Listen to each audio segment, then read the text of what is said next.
Здесь скорость тоже еще снижена.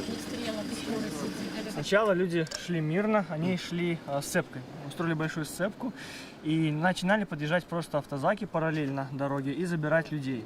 Естественно, потом до столкновений доходило и уже непосредственно через где-то часа полтора пошли резиновые пули и гранаты светошумовые. Ну, они пытались стрелять по туловищу, но мы видели людей с разными повреждениями, неизвестно от чего. Но один точно был от пули, у него гематома была на бицепсе, очень большая, и просто часть тела отсутствовала.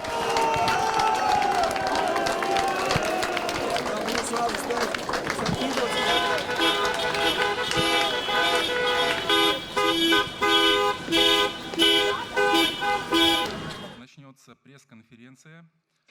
Лукашенко Александр Григорьевич, за него проголосовало 4 миллиона 652 тысячи 423. И просто буквально через пару часов начинают народ подавлять,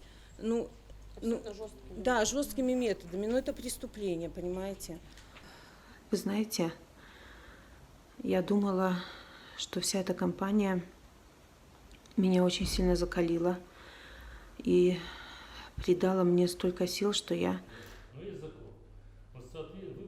Мы их увидели, еще ярче они засветились этой ночью. В Беларусь, чтобы воочию досталось. И в конечном итоге, когда мы подсчитаем все...